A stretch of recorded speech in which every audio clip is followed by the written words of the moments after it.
Bismillahirrahmanirrahim. Assalamualaikum warahmatullahi wabarakatuh. Waalaikumsalam warahmatullahi wabarakatuh. Innal hamdalillah nahmaduhu wa nasta'inuhu wa min syururi anfusina wa min sayyiati a'malina may yahdihillahu fala mudhillalah wa may yudhlil fala hadiyalah. Asyhadu an la ilaha illallah wa asyhadu anna Muhammadan abduhu wa rasuluh. Amma ba'du. Apa kabar anak-anak kelas 4? Alhamdulillah. Kalau di sekolah biasanya gini, apa kabar semuanya? Masih ingat nggak untuk kelas 1, 2, 3? Alhamdulillah, luar biasa, tetap semangat, Allahu Akbar. Iya, setelah kalian mengikuti serangkaian pekan penilaian tengah semester ya, kita hari ini sudah kembali lagi melanjutkan pembelajaran di tema 8. Masih ada 2 tema lagi nih sebelum kalian nanti kenaikan kelas.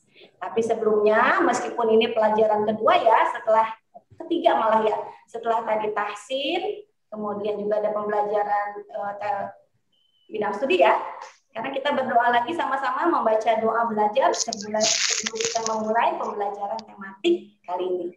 Yuk, sama-sama baca doa yuk.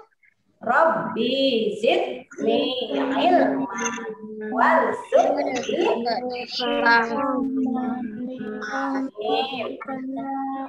Amin ya Allah, semoga Allah mudah-mudahan kita mendapatkan ilmu. Amin. Anak-anak, coba diingat-ingat lagi beberapa pekan yang lalu itu sebelum kita melaksanakan penilaian tengah semester, sebenarnya kita sudah masuk ya ke tema 8. Masih ingat tema 8 apa judulnya? Lupa. Daerah tempat tinggalku. Iya, tema 8 ini judulnya daerah tempat tinggalku. Beberapa pekan yang lalu kita sudah belajar sebenarnya di daerah tempat tinggal kita itu biasanya kita mengenal yang namanya cerita-cerita rakyat. Cerita-cerita rakyat. Nah, cerita rakyat ini termasuk cerita fiksi. Cerita fiksi. Nah, di 2 pekan atau 3 pekan yang lalu juga kita sudah membahas bahwa unsur-unsur dalam cerita itu ada beberapa. Masih ingat ya unsur-unsur dalam sebuah teks? Ayo, klik. Kalau lupa, Ibu coba share ya. Coba kalian perhatikan nih, sekalian kita review sedikit ya. Terlihat?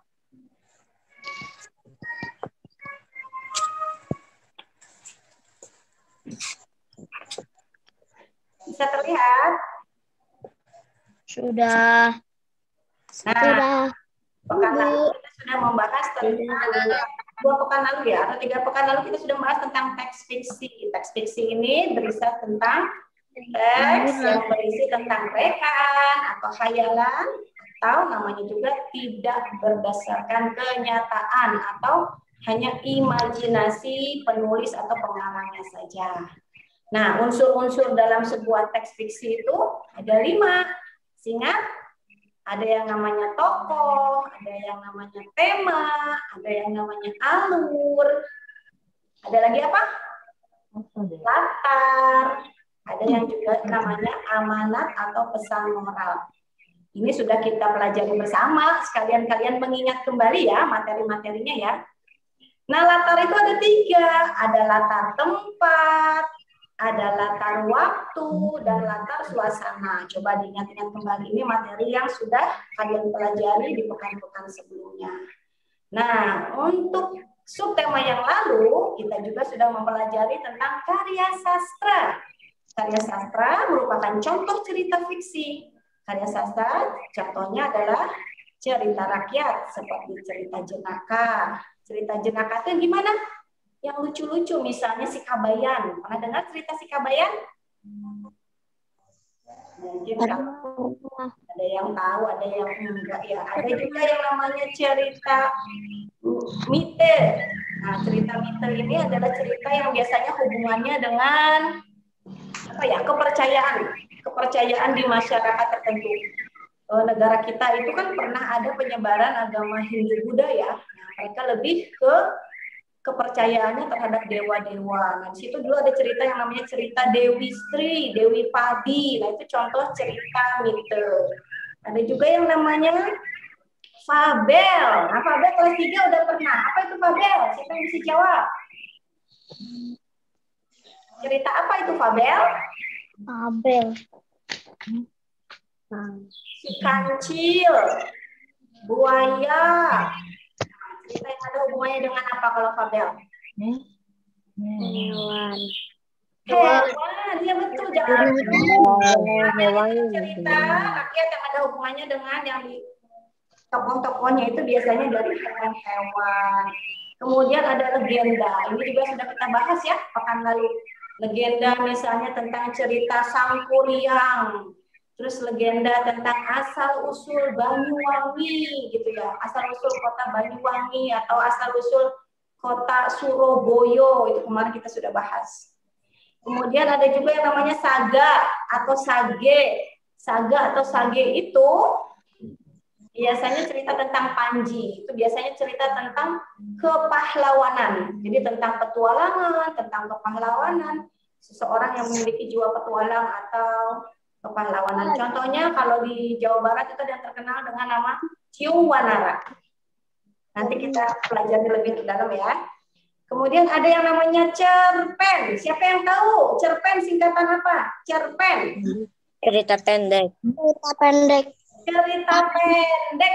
Cerpen itu cerita pendek. Kenapa cerita pendek? Ya memang biasanya dia hanya menceritakan satu tokoh, terus nggak banyak kalimat-kalimatnya biasanya atau kata-katanya. Biasanya lebih sedikit dari 10.000 kata. Beda dengan yang satu lagi ini yang namanya novel. Kalau novel itu biasanya satu buku tebal. Tebal. Misalnya kayak novel Laskar Pelangi, misalnya seperti itu. Kalau cerpen itu biasanya hanya satu penggalan cerita dengan satu tokoh utama. Itu bedanya cerpen dengan novel. Ada lagi karya sastra yang lain yang juga sudah kamu pelajari di semester sebelumnya, yaitu namanya puisi. Apa? Puisi. Puisi. Kita sudah pelajari ya tentang puisi. Bahkan kalian sudah membuat puisi-puisi yang indah tentang cita-cita. Ya, masih ingat kan? Nah, Ibu juga sudah beri penjelasan minggu lalu nih. Kenapa sih Bu kita harus mempelajari cerita-cerita hayalan? Cerita hayalan itu kan cerita bohong Bu. Iya betul, cerita hayalan itu adalah cerita imajinasi atau karangan saja, bukan berdasarkan kenyataan. Tapi tujuannya seperti yang Ibu sudah sampaikan, bahwa cerita karangan atau hayalan imajinasi ini kalian pelajari agar kelak kalian bisa membedakan. Membedakan apa? Membedakan mana sebuah berita atau sebuah teks atau sebuah informasi yang kalian peroleh berdasarkan kenyataan atau hayalan. Kalau zaman sekarang di medsos itu mana cerita yang betul, mana cerita yang hoax atau hoax. Tahu pernah dengar kata hoax? Kalau sekarang kan itu hoax, bohongan. Gitu. Nah, kenapa harus belajar dari sekarang biar kamu tahu nanti? Misalnya Ibu masih tahu, Kinan, tahu enggak gunung yang ada di Bandung itu sebenarnya asal-muasalnya dari perahu yang terbalik loh Kinan. Wah Kinan tuh, oh gitu Bu Guru. Oh gitu. Terus Kinan percaya aja kalau ternyata gunung itu berasal dari perahu yang terbalik. Nah, tanpa Kinan mengetahui bahwa sumbernya adalah cerita legenda. Jadi kalau cerita bahwa Gunung Tangkuban Perahu itu adalah seperti perahu yang dibalik, nah kalian harus berpikir, oh itu berarti legenda. Oh legenda itu cerita fiksi. Oh fiksi itu berarti cerita hayalan atau imajinasi. Beda ya? Dibedakan. Itu cerita hayalan. Jadi kamu nggak boleh menerima informasi. Assalamualaikum Bu. Waalaikumsalam yang baru bergabung. Secara utuh begitu saja. Misalnya ada cerita lain misalnya, wah kalau ternyata yang seperti kemarin di Banyuwangi itu, kenapa namanya Banyuwangi? Ternyata ada seorang putri yang menceburkan diri ke laut, kemudian air lautnya menjadi wangi karena ternyata Putri itu membuktikan bahwa dia tidak bersalah sesuai dengan fitnahnya yang dituduhkan padanya. Itu asalnya. Oh, seharusnya kamu berpikir kalau begitu itu kan cerita legenda, Bu. Kalau cerita legenda tidak bisa dipertanggungjawabkan kebenarannya. Jadi kamu nggak bisa meyakini itu sebagai kebenaran, hanya sebagai hiburan. Bisa dipahami? Beda sama cerita ini, mohon maaf nih, kalian harus mulai berpikir. Anak-anak, Rasulullah pernah mengalami peristiwa Isra dan Mi'raj dalam satu malam. Rasulullah berjalan dari Masjidil Aqsa, kemudian dinaikkan Mi'raj ke langit. Langit ke-1, langit ke-2, langit ke-3, langit ke-4, sampai langit ke-7. Dan di sana Rasulullah mendapatkan oleh-oleh perintah sholat. Ayo loh, kalau itu masuk cerita yang mana? Cerita fiksi atau non-fiksi? Non-fiksi. Non-fiksi. Fiksi. Kenapa? Kalau cerita Rasulullah masuknya non-fiksi? Karena benar-benar terjadi. Ya, karena benar-benar dan terjadi. Kenapa? Karena kita meyakini kalau itu sumbernya dari Al-Quran dan juga dari hadis, kita harus mempercayainya meskipun kita tidak melihatnya. Jadi kamu harus membedakan ya. Kalau kamu baca buku novel atau kamu baca buku cerpen, wah ini mah hayalan. Kalau di daerah Jepang ada Doraemon, ini mah hayalan, ya kan? Atau ada Naruto, ini mah hayalan, ya kan? Ada Spider-Man, ini mah hayalan. Tapi kalau kisah-kisah agama yang disebutkan di dalam Al-Quran, yang disebutkan di hadis, itu adalah kisah nyata. Jadi termasuk non-fiksi. Kisah Nabi Sulaiman bicara sama semut, itu fiksi atau non-fiksi? Non-fiksi. Non-fiksi. Non-fiksi. Karena benar-benar terjadi. Kamu harus membedakan mana itu cerita fiksi, mana itu cerita non-fiksi. Hebat. Oke, sip. Sudah bisa ya membedakan ya. Sekarang coba yuk. Intinya kita harus bisa memilah mana itu cerita hayalan, mana itu cerita yang kenyataan. Kita coba baca teks yang kemarin kita sudah bahas di halaman 32. Silakan dibuka bukunya halaman 32.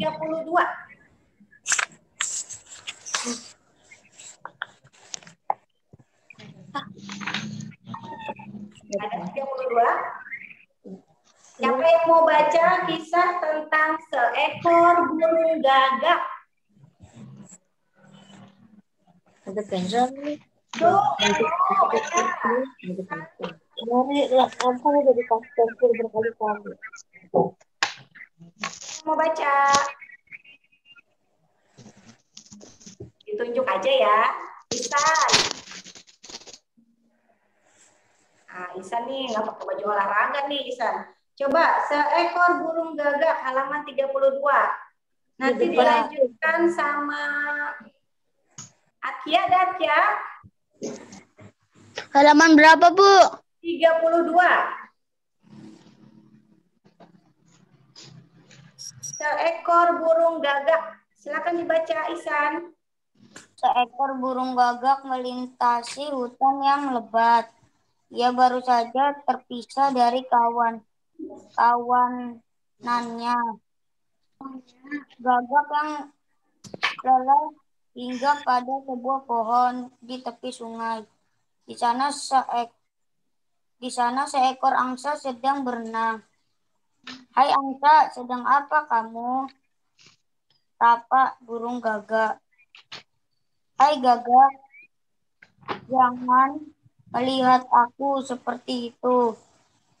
Aku tahu kamu ingin memiliki bulu yang indah sepertiku, yang putih dan indah.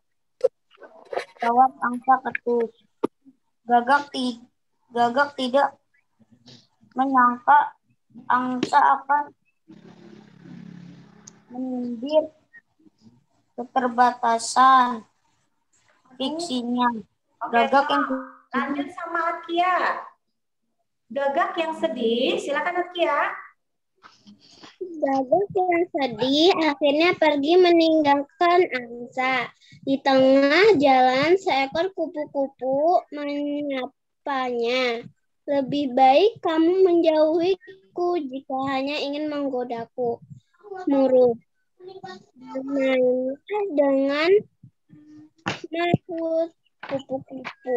Gagak hingga di suatu ranting pohon dan mulai bercerita. Sayapmu sangat indah dan warna-warni. Aku merasa malu di hadapan kalian. Tak lama, suatu diriku yang bisa dibanggakan, kata Gagak sedih. Stop. Sekarang Seiza coba. Hatimu ada? Hatimu putih. Jangan malu, jangan malu. Dulu aku hanya seekor ulat yang menggelikan, dan aku telah bermetamorfosis menjadi kupu-kupu yang disukai banyak orang. Namun hidupku tak lama lagi. Percayalah, di setiap kekurangan akan ada kelebihan, walau kecil sekalipun, jawab kupu-kupu. Oke. Jadi kisah tadi yang sudah kalian baca sih sebenarnya ya, itu kisah tentang beberapa tokoh hewan. Kalau kalian bisa hubungkan dengan pembagian tadi, ini termasuk cerita apa ya? Legenda, fabel, fabel.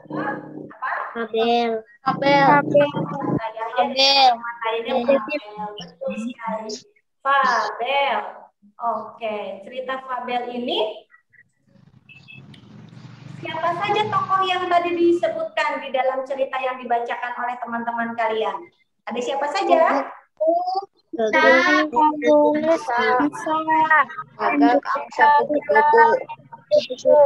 Oke, biar jelas siapa yang berani jawab. Kinan, ada siapa saja tokoh hewan yang disebutkan tadi dalam cerita?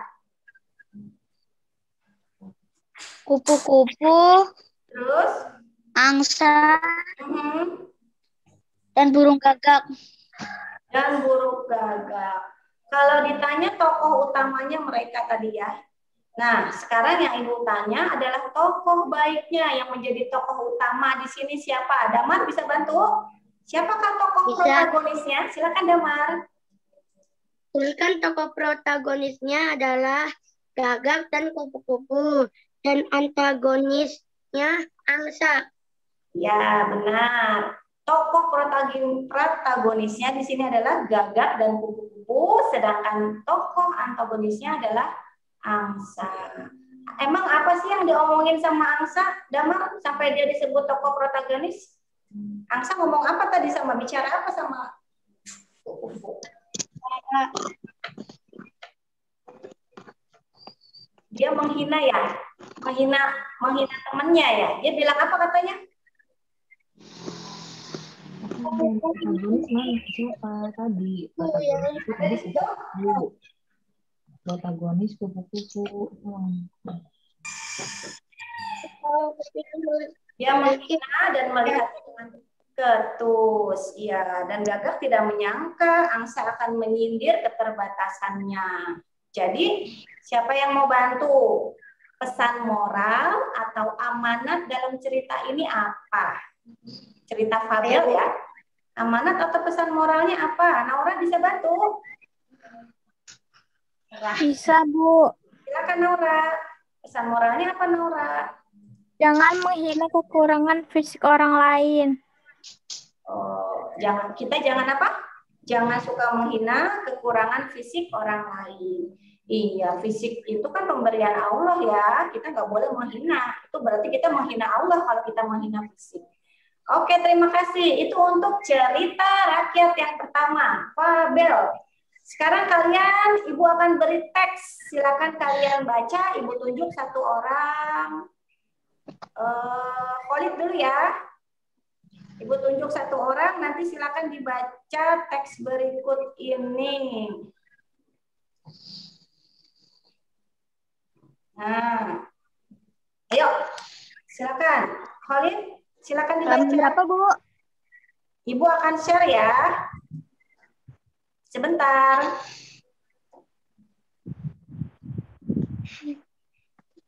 Silakan. Malam itu Sang Kuryang bertapa. Dengan kesaktiannya, ia mengerahkan para pengawal untuk membantu menyelesaikan pekerjaannya. Dayang Sumbi diam-diam mengintip pekerjaan tersebut.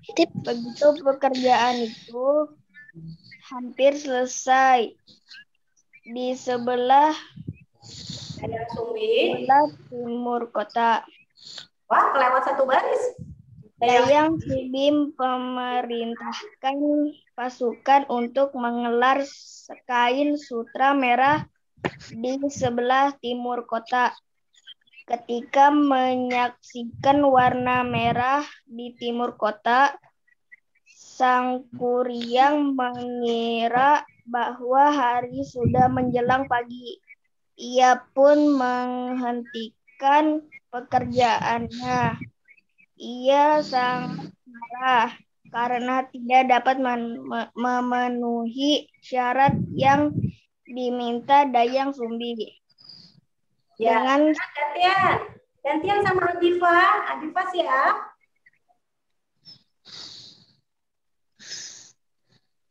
Ayo Adifa. Adifa.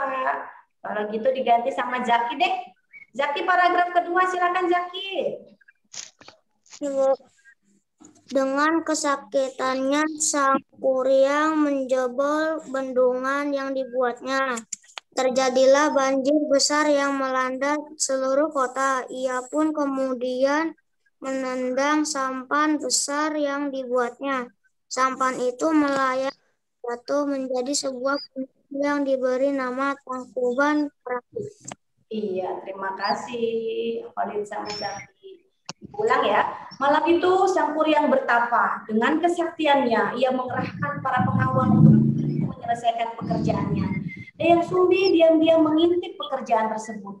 Begitu pekerjaan itu hampir selesai, Dayang Sumbi memerintahkan pasukannya untuk menggelar kain sutra merah di sebelah timur kota. Ketika menyaksikan warna memerah di timur kota, Sang Kuryang mengira bahwa hari sudah menjelang pagi, padahal dia janji mau bikin sebelum pagi. Ia pun menghentikan pekerjaannya. Ia sangat marah karena tidak dapat memenuhi syarat yang diminta Dayang Sumbi. Dengan kesaktiannya, Sang Kuryang menjebol bendungan yang dibuatnya. Terjadilah banjir besar yang melanda seluruh kota. Ia pun kemudian menendang sampan besar yang dibuatnya. Sampan itu melayang dan jatuh menjadi sebuah gunung yang diberi nama Tangkuban Perahu. Diambil dari sumber pendongeng.com, diakses pada tanggal 10 Januari 2017 dengan penyesuaian. Oke, anak-anak masih ingat cerita yang tadi dibacakan? Itu menurut kamu termasuk cerita rakyat yang mana? Panji, Mita, Pen, apa? Legenda. Ya, legenda suatu daerah, namanya daerah di Jawa Barat, daerah yang disebut dengan pegunungan atau Gunung Tangkuban Perahu. Sekarang Ibu mau tanya, siapa yang siap ya? Atif, coba Atif. Siapa tokoh antagonis di cerita Sang Kuryang tadi? Cerita tokoh antagonisnya siapa ya? Cerita Sang Kuryang. Ada Dayang Sumbi, ada juga yang namanya siapa tadi? Sang Kuryang. Nah, jadi tokoh antagonisnya siapa? Siapa tadi? Sang Kuryang. Benar sekali, Sang Kuryang itu tokoh antagonisnya. Kalau tokoh protagonisnya, ya bisa bantu. Tokoh protagonisnya siapa ya? Dayang Sumbi. Kamu jawab. Dayang Sumbi. Ya, itu seperti yang Ibu jelaskan ya. Dayang Sumbi itu sebenarnya mamanya Sang Kuryang. Mana mungkin dong mamanya bisa menerima lamaran dari sang kuryang. Itu berarti jadi anak durhaka. Kita tidak mau ya mencontoh sifat anak durhaka seperti itu. Oke, dari cerita tadi kita bisa menyimpulkan bahwa ada yang namanya apa? Yang namanya cerita. Dalam cerita itu yang namanya tokoh protagonis dan tokoh antagonis. Apa itu tokoh protagonis? Yang baik antagonis. Tokoh baik. Coba kamu lihat 35. Silakan. Buku halaman 35 tadi kamu sudah diminta baca. Ini tuh. Yuk. Di situ ada. Apa itu tokoh protagonis dan apa itu tokoh antagonis?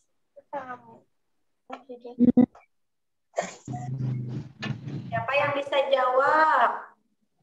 Saya belum. Silakan. Yang keras. Antagonis yang jahat, protagonis yang baik. Ya, kalau di halaman 35 kamu bisa lihat. Tokoh protagonis adalah tokoh utama dalam suatu cerita. Biasanya tokoh protagonis itu berperan sebagai tokoh baik, ya, yang baik seperti yang tadi disebutkan sama Damar, tokoh yang baik. Sedangkan tokoh antagonis adalah tokoh yang menjadi penentang tokoh utama. Silakan dikasih stabilo ya, Nak ya. Tokoh antagonis itu adalah tokoh yang menjadi penentang atau lawannya. Biasanya kalau yang protagonis biasanya baik, rajin, sabar. Tapi kalau tokoh antagonis biasanya kebalikannya. Kebalikannya itu ya biasanya tokoh-tokoh yang bersifat jahat, kikir, ketus, pemalas. Itu tokoh-tokoh antagonis. Yuk sekali lagi kita baca. Tokoh protagonis adalah, silakan dibaca. Tokoh utama dalam suatu cerita. Protagonis adalah menjadi penonton tokoh utama. Oke, sekali lagi semuanya bersuara. Apa itu tokoh protagonis? Adalah tokoh utama dalam suatu cerita. Adalah tokoh utama dalam suatu cerita. Sedangkan tokoh antagonis adalah menjadi penentang dalam tokoh utama. Biasanya lawannya si jelek-jelek ya. Oke, terima kasih. Di buku pendamping bahasa Indonesia sebenarnya kamu juga sudah mempelajari ya menentukan tokoh protagonis dan antagonis. Masih ingat bagaimana asal muasal Sinau, Pulau Sinau? Pekan lalu kan ada ya. Asal muasal Pulau Sinau di Buping itu, di Buping bahasa Indonesia. Asal muasal pulau yang ada di daerah Riau. Hari ini tugas kalian adalah mencari tokoh-tokoh protagonis dan antagonis mengenai asal-usul nama Minangkabau. Gampang itu mah. Asal-usul nama Minangkabau. Kalian bisa kerjakan nanti setelah Zoom meeting ini. Silakan ditandai dulu halaman 40. Ada halaman 40? Sudah. Oke, silakan ditandai halaman 40. Nanti dikerjakan. Kalau sudah, silakan difoto, kirimkan ke WA Ibu ya. Oke, satu pelajaran lagi nah. Di materi pembelajaran berikutnya di halaman 36. Sekarang lihat Bu Pena halaman 36.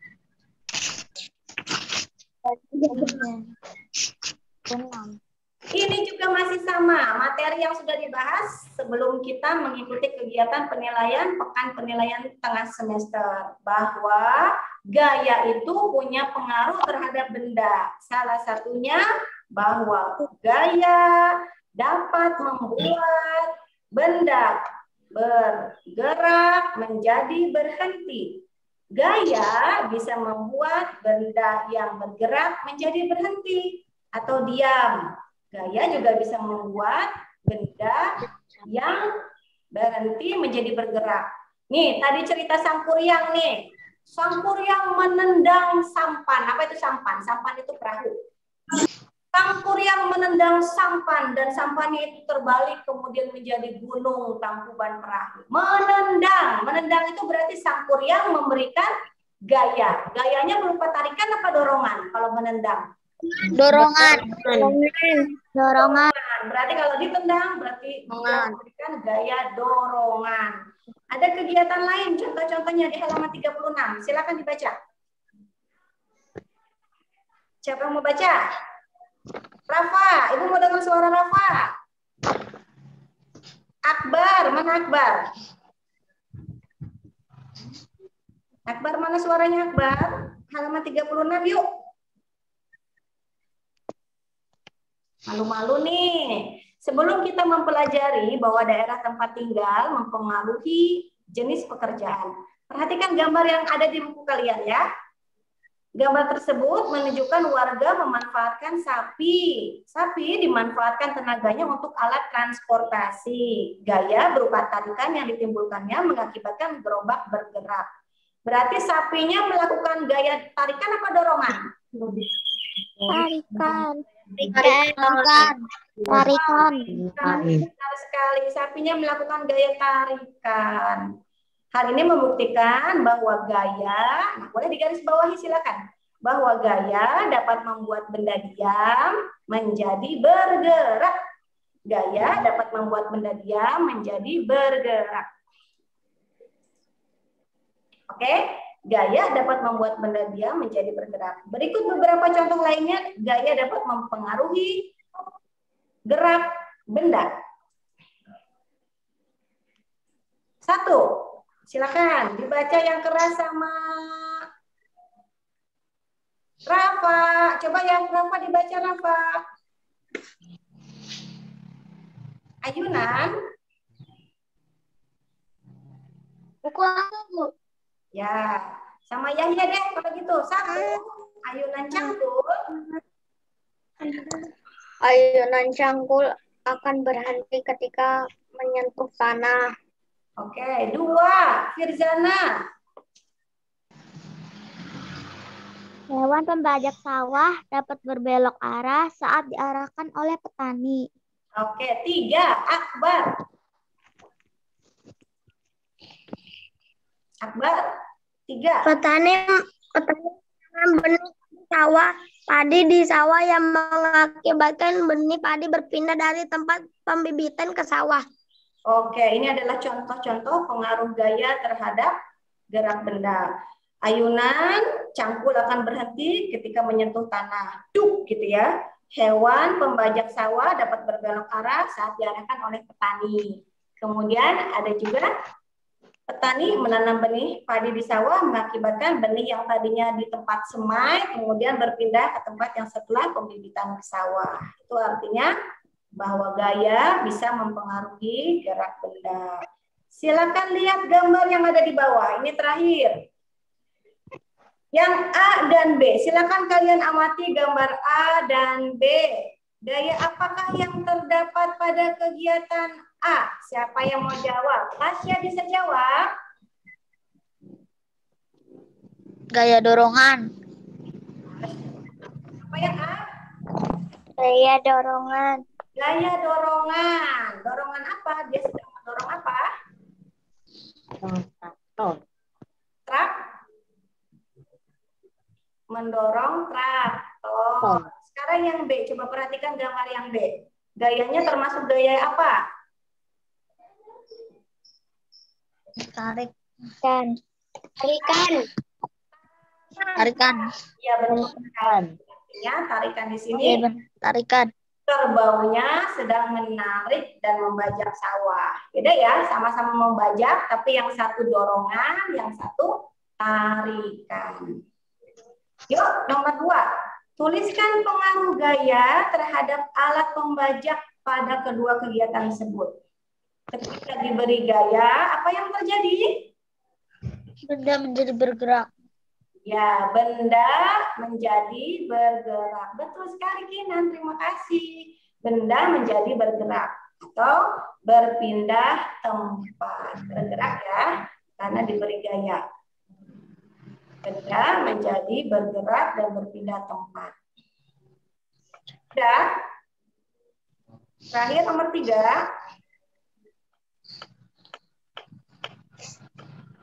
Nomor 3. Siapa yang belum ada suaranya nih? Adifa, ayo Adifa. Benda bergerak menjadi diam. Ya, apa yang terjadi apabila mesin traktor direm tiba-tiba saat sedang berjalan? Yang bergerak menjadi diam. Diam. Apa pengaruh gaya terhadap peristiwa tersebut? Yang tadi. Benda jika diberi gaya bisa mempengaruhi benda tersebut. Artinya gaya yang diberikan pada tersebut menyebabkan benda bergerak menjadi diam. Gaya yang diberikan Menjadi berhenti. Ya, gaya yang diberikan membuat benda tersebut yang tadinya bergerak menjadi berhenti. Oke. Saja mungkin pelajaran kita hari ini ya. Kita sudah mempelajari tentang tokoh protagonis dan tokoh antagonis. Tokoh protagonis itu adalah tokoh apa tadi? Tokoh utama dalam sebuah cerita. Sedangkan tokoh antagonis adalah tokoh yang menjadi penentang. Tokoh utama tadi biasanya memiliki sifat-sifat yang kurang baik atau tidak baik. Itu antagonis. Sedangkan gaya, kita hari ini menguatkan kembali materi yang sudah kita pelajari.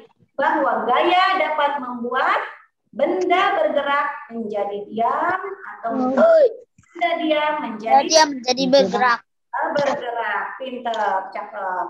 Oke, ada yang mau ditanyakan sebelum kita kerjakan halaman 40? Tidak. Sudah jelas. Oke, baik. Terima kasih anak-anak atas perhatiannya. Yuk, sama-sama kita tutup kegiatan pagi ini dengan membaca hamdalah.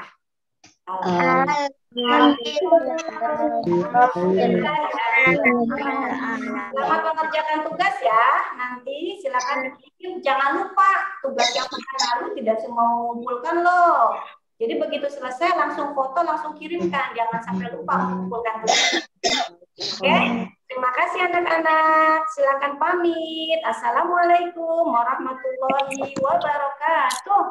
Waalaikumsalam warahmatullahi wabarakatuh. Bye. Warahmatullahi wabarakatuh. Bye. Dadah. Selamat Assalamualaikum, Bu. Baca yang penting ya. Waalaikumsalam. Sampai berjumpa lagi. Pada pulang semua. Lah.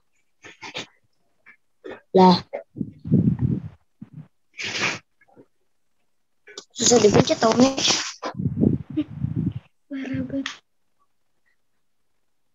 Nyalip, udah makan.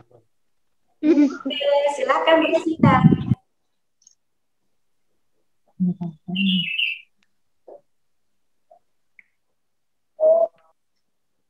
Ibu pamit ya, Ibu tutup ya. Subhanakallahumma wa bihamdika, asyhadu an la ilaha illa anta, astaghfiruka wa atubu ilaik. Bye-bye. Assalamualaikum, Bu. Waalaikumsalam. Dah.